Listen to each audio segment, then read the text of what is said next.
All right, I thought about this big, long introduction because there's so much to this. Luke is just unusual. In fact, he's the only one that covers this passage specifically because Luke is the only one who starts the gospel before Jesus arrives on the scene. He starts it early. And he wrote the book of Acts as well, so the combination of those two books starts before Jesus arrives and continues on after Jesus ascends to be with the Father. So it's a really unique perspective. And the first 4 verses of Luke chapter 1, he's just explaining who he is and why he undertook this project on our behalf. And so we're going to go ahead and start in verse 5. If you have your Bibles, open them up. If you have your phones, turn them on. Let's get going. In the time of Herod, the king of Judea, there was a priest named Zechariah who belonged to the priestly division of Abijah. His wife Elizabeth was also a descendant of Aaron. Both of them were righteous in the sight of God, observing all the Lord's commands and decrees blamelessly. But they were childless because Elizabeth was not able to conceive, and they were both very old. Here's the deal about Zechariah and Elizabeth. They are unusual. I don't know if you've seen this information out. Studies have been done, like who's the most trusted individuals in culture. And it used to be that pastors and priests were all the way up at the top. And over the last decades, they've slowly declined in that. And the reason is because not everybody's done that very well. Not every priest, every pastor, every preacher has done that really well. Zechariah and Elizabeth, they did it well. They did well enough that God actually observed how they conducted their life day in, day out, and he declared that they were actually righteous. They're the model for what God was looking for when he created us. Not only did God observe that they were great individuals, but the people around them did too. They were able to see what was happening day in and day out with Zechariah and Elizabeth, and for the most part, they were impressed by how they lived their lives, for the most part. But there was this one issue that made them kind of wonder. Zechariah and Elizabeth didn't have children. And in their time, having children was the equivalent of being blessed by God. I think children are still a blessing from God. Don't get me wrong. Well, 3 a.m. feedings, I'm not as sure about. But children are still a blessing from God. But it isn't the implication that it was here. The implication is if you don't have children, you must have done something wrong. You ticked off God. And so the people around them had observed this is the case. And so Luke, who is a doctor, actually goes on to explain why it is that Zechariah and Elizabeth don't have children. He says, first, that Elizabeth was not able to conceive. And secondly, that they were both very old. Now, I looked in the Hebrew to try to identify, what does very old mean? And in the Hebrew, it doesn't tell you what very old means. So it means we're left to try to decide what is very old. And in order to get this morning, if you're under the age of 18, are you out there? Who am I under 18s? Where are you? All right, you're going to help me out this morning. I need your help to try to determine for everybody in here what age is very old, okay? Participation, we'll start with 20. If you're 20, is that very old? Okay, how about 30? If you're 30 years old, is that old? Oh, somebody, yeah, just you wait. If you're 40, now that's getting old, right? Is that very old? Come on, raise your hand if it's very old. If you're 50, is that very old? Hey, watch it. You're getting dangerously close. If you're 60 years old, is that very old? Okay, I'm seeing some hands. 70, that's old. 80, 90, 100. Yeah. If you don't think 100 years old is old, whew, I got news for you. All right? So here's what we know. Like, age, old age, being very old is kind of subjective, isn't it? It's kind of based on who you're asking. But if we add one small parameter to this question, if we put one additional kind of caveat to it and say that they were very old to be having children. Now that changes it, doesn't it? Right? It's very old to be having children. Like, we know, we get it, we sense, like, these things shouldn't go together, having children and being very old. In no way should anyone ever, any parent ever, should have to change a diaper on their newborn and then change their own. That should just not be. And we know that, and we know we know that it would be very uncommon for that to happen. And we know it because we can go down the aisle at Target and in the diaper aisle, and we can look for that packaging that pairs up both infant diapers and Depends, and it's just not going to be there because that's not a thing. Because very old is limiting, right? All right. Let's just keep going in the background part of this text, okay? We got a couple more verses that'll give us a little bit of perspective, and then we'll get into it. Starting in verse 8. Once when Zechariah's division was on duty, remember, he's a priest. When Zechariah's division was on duty and he was serving as a priest before God, he was chosen by lot, according to the custom of the priesthood, to go into the temple of the Lord and burn incense. And when the time came for the burning of the incense, all the assembled worshipers were praying outside. Okay, here's what I want to make sure we grasp. This is a big day for Zechariah. This is not a normal day for Zechariah. And if you didn't know, at this time in the nation of Israel, there are approximately 18 to 20,000 priests who serve. And those 18 to 20,000 priests were divided up into 24 divisions. And each of those divisions served in the temple for 2 weeks a year. 2 weeks a year, they would serve in the temple in this way. And Zechariah, on this occasion, his was, in his case, he was chosen by lot that morning. Actually, everybody comes in, basically roll the dice, and by that, it was determined, his number came up to be the one who would enter into the temple and burn incense on behalf of the nation of Israel. The smoke would then rise out of the temple and make its way up. And in that moment, the people who were gathered out in the courtyards of the temple would see the smoke rise, and that would be their cue to begin praying. The prayers that most often found their way there were, I'm sure, certainly personal prayers, but most often, like, there is this ongoing prayer that God bring us a deliverer, that continue to be an occupational force in their land, and they longed for that not to be the case. And so they would pray on a regular basis that God would provide this deliverer that he promised, this Messiah that he had told them about.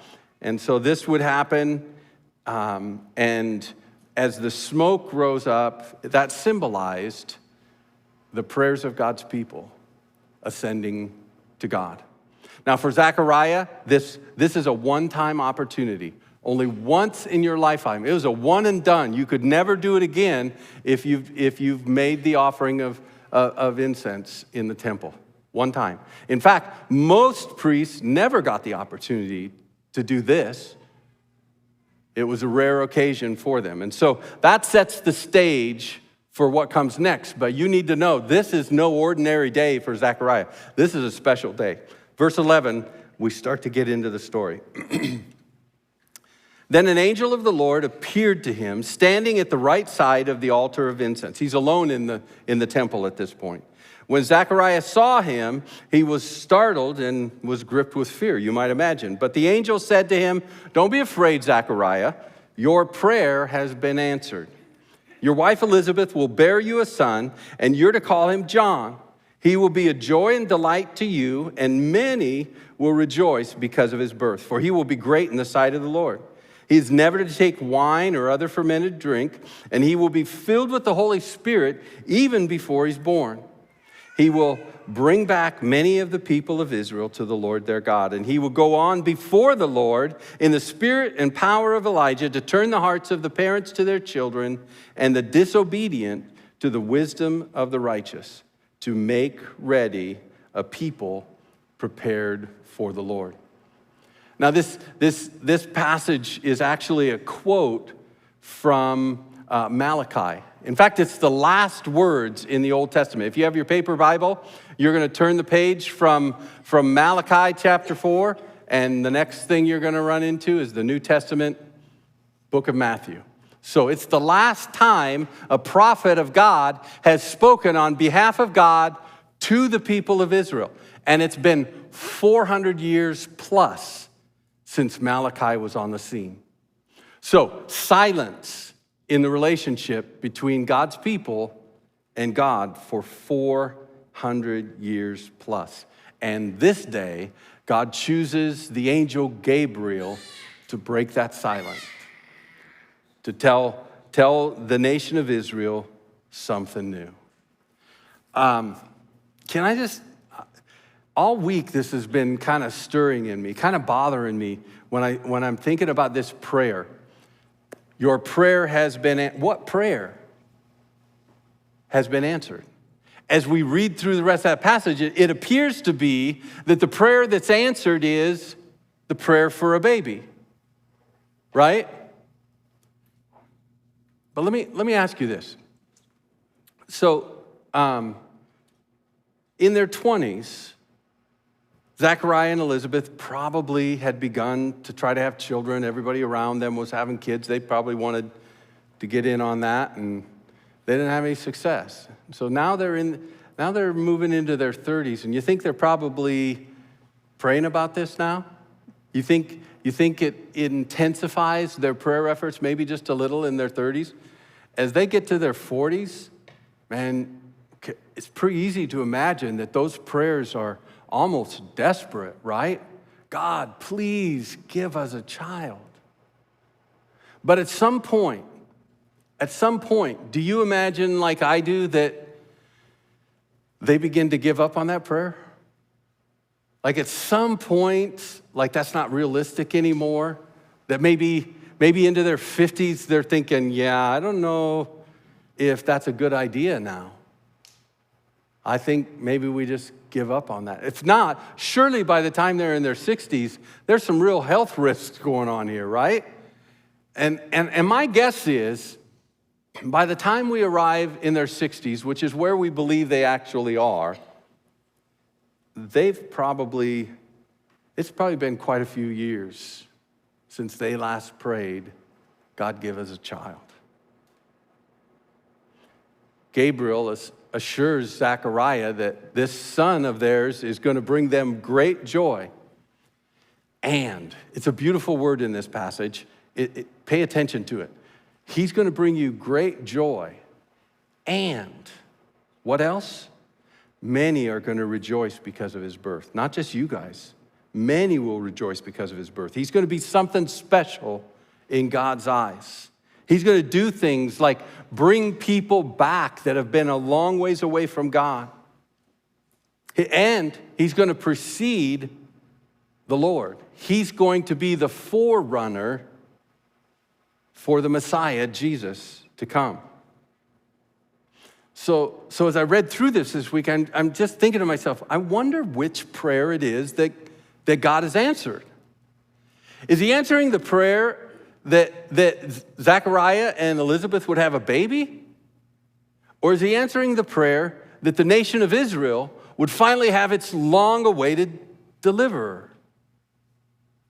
Which one do you think it is? You see, in my mind, maybe in yours too, I'm one of those guys that kind of puts qualifiers and limits on things. And so in my mind, it's got to be one or the other, right? But for a God who is unbound by time and space and matter, you get where I'm going? God's able to make both prayers be answered in the same moment, at the same time. It's possible that 400 years prior, God had already begun to answer Zechariah and Elizabeth's prayer, that they haven't even prayed for 360 years yet, and that they'd given up praying on. God's able to do what we can't. And in this case, Zechariah and Elizabeth will have their long hoped for child, and the last words from God to the nation of Israel will finally be realized. Malachi 4, 5, and 6. See, I will send the prophet Elijah to you before the great and dreadful day of the Lord comes. He will turn the hearts of the parents to their children and the hearts of the children to their parents. Does that sound familiar? Does it sound like maybe Gabriel in his response? Okay, so now Gabriel has announced what's going to happen. He's told them the good news, and now we get to hear, like, what is Zechariah's response going to be? Right? Verse 18, Zechariah asked the angel, how can I be sure of this? I am an old man, and my wife is well along in years. Now, pause just for a minute, because I really like Zechariah. This dude knows what he's doing. He's perfectly willing to acknowledge that he's an old man, right? But he's not going to say that about his wife, because she's just well along in years. She can't be old. She's just well along in years. Guys, you should learn a little bit from this. This is how you do it. And then Gabriel responds to his question, his request for a sign. And I want us to set the tone, I think, for his answer. So I need you to help me out. Pretend you like you're in a conversation. Either you are the teenager or you are the parent, and there's some frustration going on. And at some point, you do and you roll your eyes, right? You got that? So everybody all together on the count of 3, we're going to sigh and roll our eyes, just so we're in the mood and in the tone of the angel Gabriel here. Everybody, 1, 2, 3. Oh, that was really good. That's way better than first hour. Gabriel responds, I am Gabriel. Right?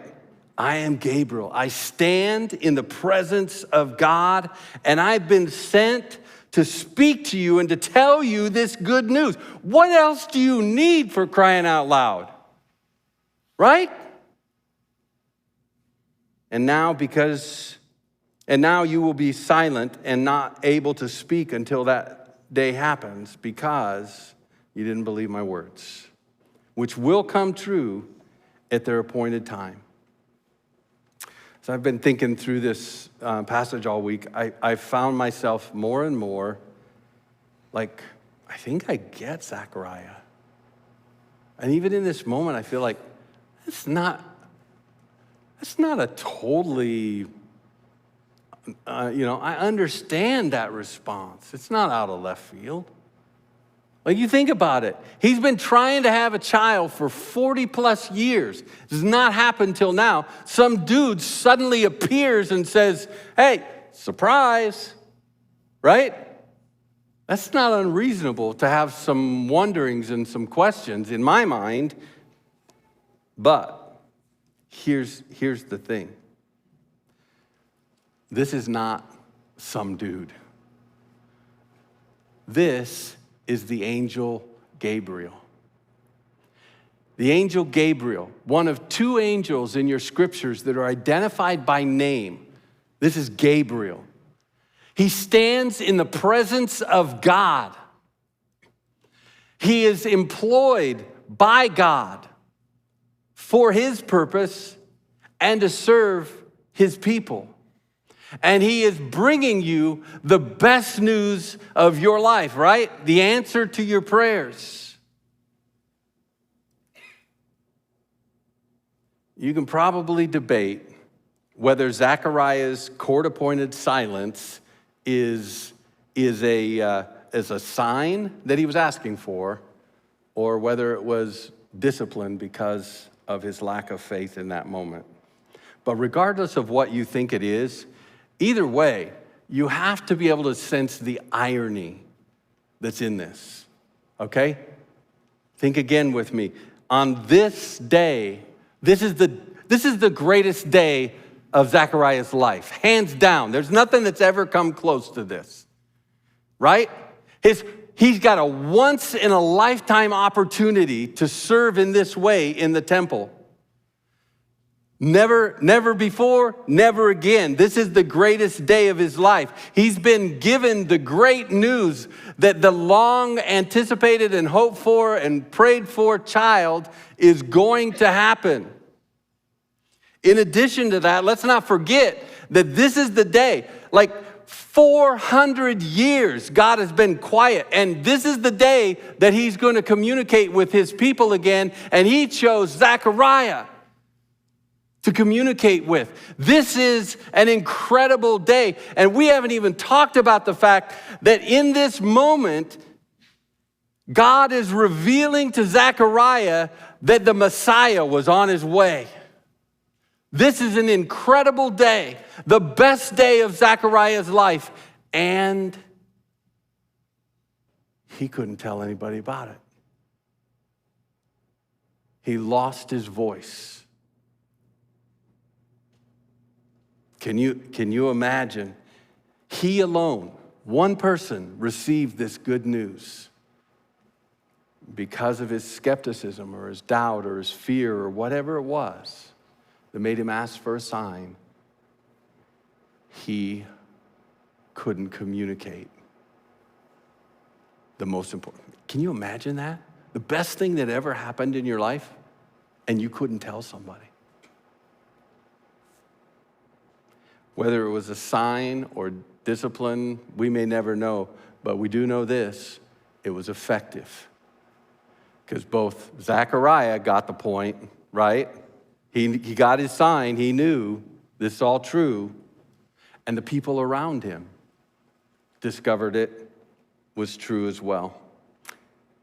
So let's wrap up this text itself, starting in verse 23. When his time of service was completed, the 2 weeks was over, he returned home. And after this, his wife Elizabeth became pregnant and for 5 months remained in seclusion. The Lord has done this for me, she said. In these days, he has shown his favor and taken away my disgrace among the people. Now, I'm pretty sure I'm going to get myself in trouble here, but I hope you'll forgive me for going here, because this is just how my brain thinks. And maybe you think this way too, but I hope not. Can you imagine how this all plays out? I mean, just think for yourself. Zechariah has received a message directly from God through the angel, right?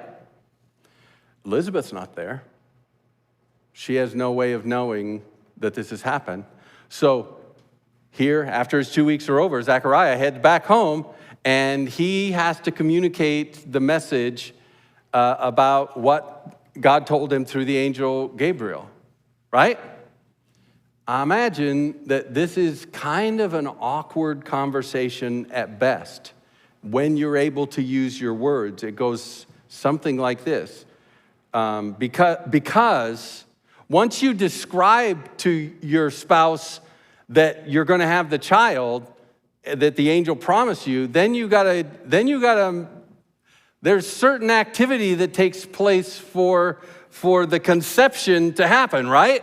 And so now some of you are starting to get this picture. Zechariah has to go home and tell his wife, well, honey, the angel said all right? And that in and of itself is hard. And then, and we wouldn't want to disappoint God, right? So we've got this all happening, and you think to yourself, that is an awkward conversation, right? And now you have to think to yourself, one more piece to this is, he can't use words to tell her. So we have the most, like in my brain, we have the most incredible game of charades ever going on in this conversation. I probably ruined this whole story for you now, because now you're thinking to yourself, well, how would you do that charade? And how would you, yeah, I'm sorry. I've probably lost all credibility with all of you, and I am sorry. So let's just get to a couple, 2 or 3 takeaways from this passage today before we leave. The first one is this: it's never too late for God. It's just never too late for him. I don't know what you've been praying about, how long you've been praying it, but it's not too late for God. There's no prayer that you've offered up that hasn't been answered yet that God doesn't remember. All right? Maybe life didn't go the way you thought it was going to go.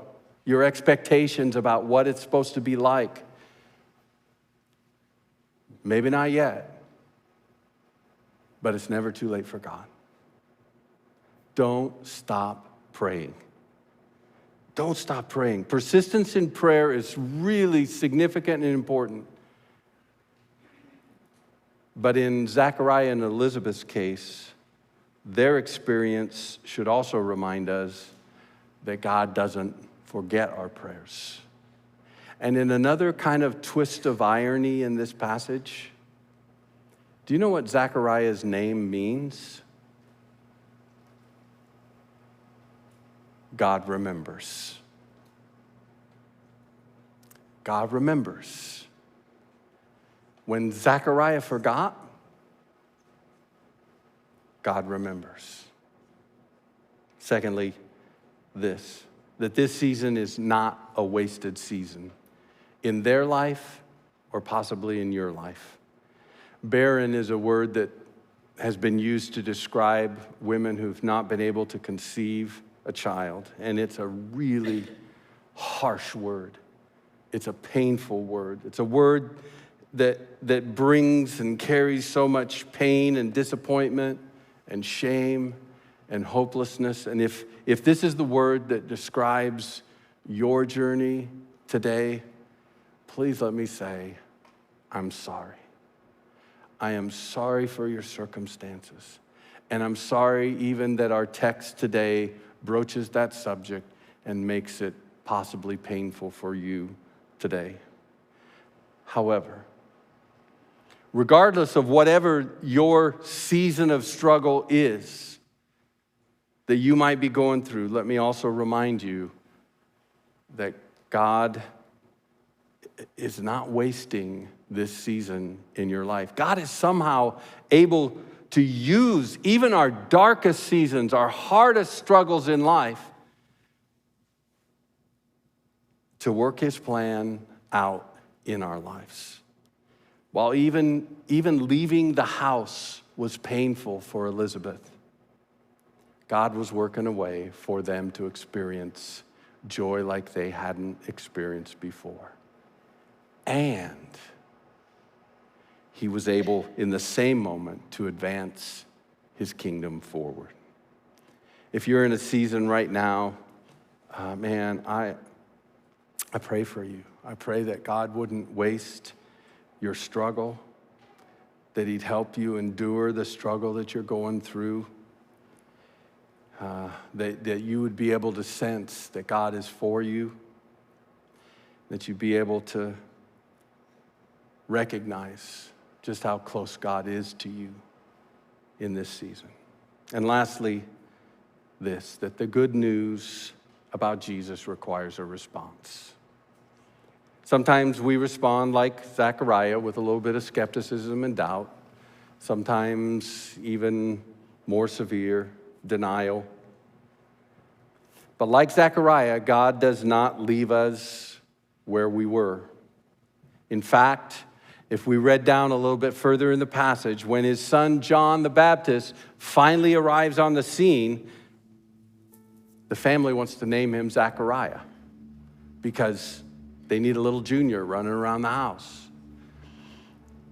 But while he failed initially to respond well to this good news, when he got a second chance, he jumped right in. And for the first time in over 9 months, Zechariah has a voice.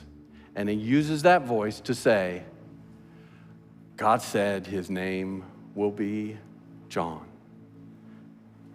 which means the Lord is gracious. Zechariah was given good news, and the good news that he was given required a response from him. If it's lacking initially, it's not later on. His second response was spot on. And there are a lot of ways that we can respond to good news. But I think instinctively, the most instinctive response is simply to share it. You found a good hairdresser. Ladies, you found a good hairdresser. You go tell your best friend, right?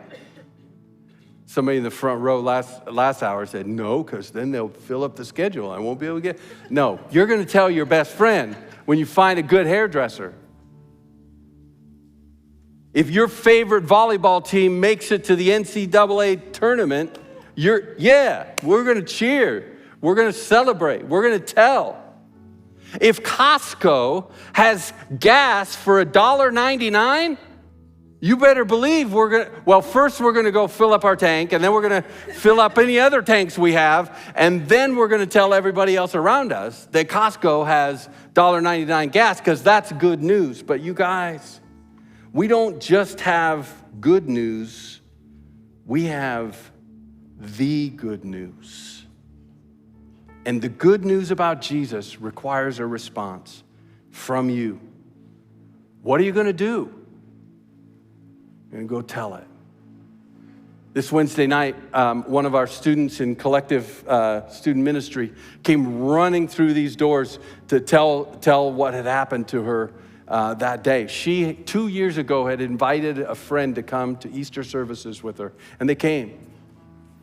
And then that Wednesday night, she texted her and said, do you still go to that Calvary place? And she says, yeah. She says, do you think it'd be okay if I came with you sometime? She said, my mom and I have been watching Calvary online since we visited 2 years ago. Let me see if I got the words here. She says, my life is definitely a lot better, and I've found a lot of peace with God. Thank you so much. I don't know how it went for you, but that's my story. That's my story. Somebody invited my brother Lee to a Bible study. Her name was Michelle. And Michelle just went out on faith, probably took a risk, wondered how it would be received, but invited him to go to a Bible study. And that changed the trajectory of my family's life forever. I just did some quick math on it. Like, she started with one invite, simple invite. And I can tell you right now that there are 18 individuals in my family who follow Jesus because she had the courage to just invite. You wonder why we put cards on chairs? Because it has the potential to have that kind of an impact on the lives of individuals and families. Skepticism, fear, anxiety, and apathy all begin to intercept our natural instinct to share the good news about Jesus, but don't allow it to do so. You have the ability to say no to those interceptions. Don't allow them to silence your voice. When we have the good news, whether it's a postcard or a digital version on social media or simply just a conversation, the good news about Jesus requires a response from us. What's it going to be for you? I think, go tell it.